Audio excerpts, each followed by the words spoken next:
Oh my God, it's the end of the world. How do I stay in touch with my loved ones? There's no cell phones. The grid is down. Well, that's a question I got asked in the comments there below. Folks, as always, welcome to Modern Survivalist channel. If you want to learn more about survival preparedness, you have the channel with a ton of information. I always also recommend my books, Street Survival Skills and Surviving the Economic Collapse. You'll have those in the links below there in Amazon. I'll also leave links there below from Amazon for some of the things that we'll talk about here in the video regarding some cell phone options, some of the nicer ones, some of the more better priced ones that I think are worth considering, as well as some of the radios that we'll discuss in this video. Keep in mind, those are links from Amazon from the affiliate program. It does not change your price one bit, but it does help out the channel. So thank you for using those if you're thinking of buying something. And by the way, I just saw there's a lot more sales now than even in Black Friday and Cyber Monday. So go figure. You know, it is what it is. They always try to get you there. But yeah, honestly, I saw some nicer discounts now in some of the things I was interested in. So go check out whatever you need. And yeah,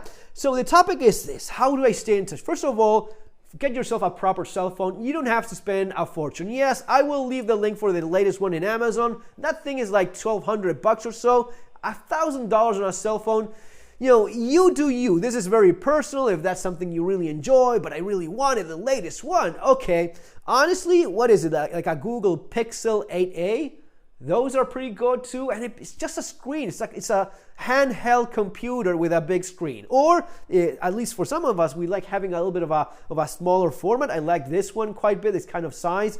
So yeah, I'll leave the links for that. But also remember that even more important than if it's the latest iPhone or this or whatnot, get a good screen protector. Tempered glass is what you want to get, not this softy thing that is providing no protection. The tempered glass, I've used it for a long time. My family, my kids, my wife. My kids, every once in a while, they crack the screen, and then you just peel the tempered glass off, and the screen, the proper screen of the cell phone, is just fine. For many years, I used the OtterBox Defender, and I recommended that too. But honestly, after so many years of using lighter, smaller Spigen cases, these are a lot cheaper, a lot more compact, more comfortable. Sure, I did drop and kick the OtterBox around a lot, and it does protect the phone, but this does too. So yeah, I feel more than okay with this.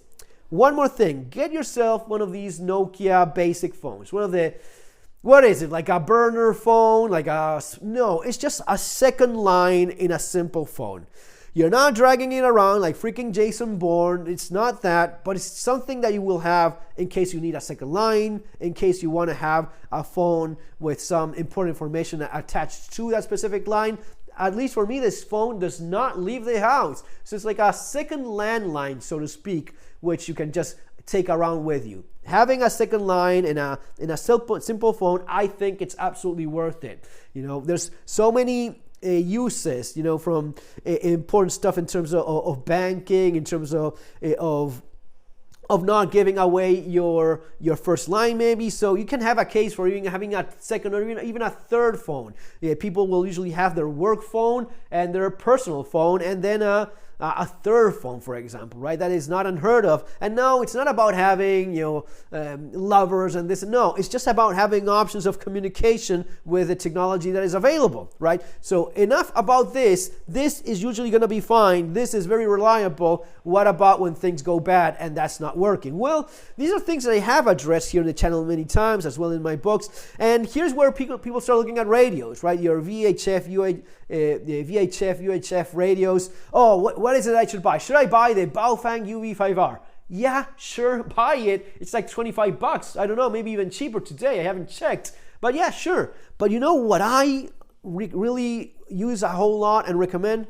This one, the more simple phone, the PMR or PF, the personal radio service, the one that has the attached antenna and it's just half a watt. And here's where people lose their minds. Oh, it's only half a watt, but my Baofeng has 5 watts, and this one that I have, this is 8 watts. It's so much more watts, so much more power. That is not how any of this works, guys.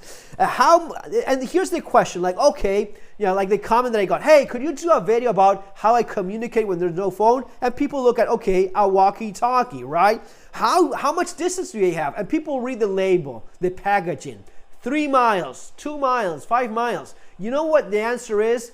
It could be anything. It could be half a mile or 100 miles. both of those have been achieved with the same device. Why? Because it's not about the power that these things have or these things have. It's about what geography you have and if you are within in line of sight or not. And maybe you don't even see the other person. But if I'm at the top of the Andes and the other guy is in a valley 100 miles away, and there's a straight line of sight between us, even if we don't see each other, with good weather conditions, with half a watt, I have a good chance of communicating with that person.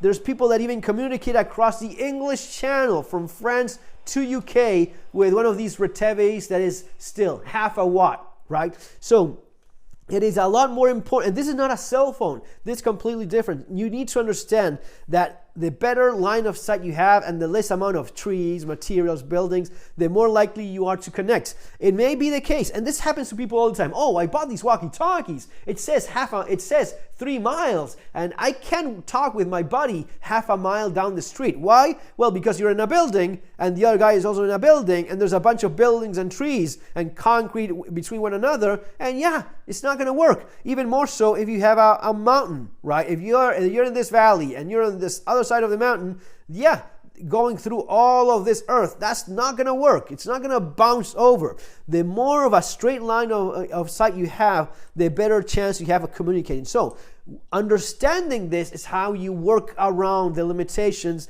and you make these decisions, right? Like, okay, look, guys, if we get lost, don't move. Just bring out your little radio, turn it on. We'll communicate. Maybe you're the guy. Maybe you're you're the dad, right? You're like in my case, I will be the one that has this. Well, in my case, I would go up as much as I can. If there's a little bit of a hill, if there's a little bit of a taller building, that's where I know that if I go up there and use this, I have a much better chance of communicating.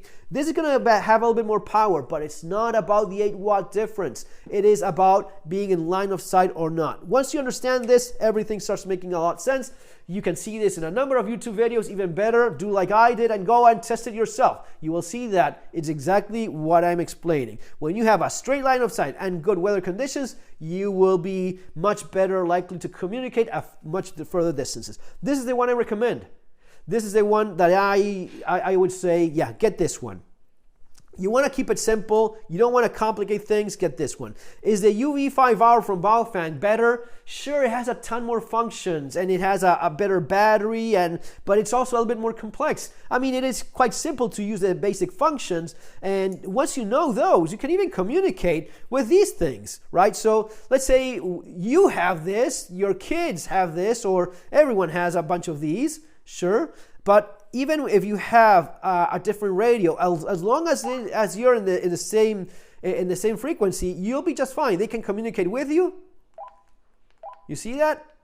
And the same goes around. So you don't have, oh, I'm super limited, because no, they can communicate with you just fine. They just turn it on and that's that. It could not be easier when using these things. These are nice, but have a lot more functions, and maybe it starts getting a little bit messy. Now, you want to buy it? They're like 25. Yeah, sure, go buy a couple of these.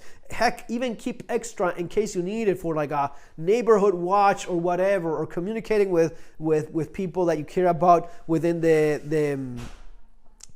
neighborhood. The nice thing about these is that you can leave them in the docking charging port, right? These require just 3 AAA batteries. This is the kind of thing you turn it on for an emergency. So everyone has one of these, and the plan is very simple. Guys, anyone gets lost, you stop moving, you turn this thing on. We'll communicate with you. Okay.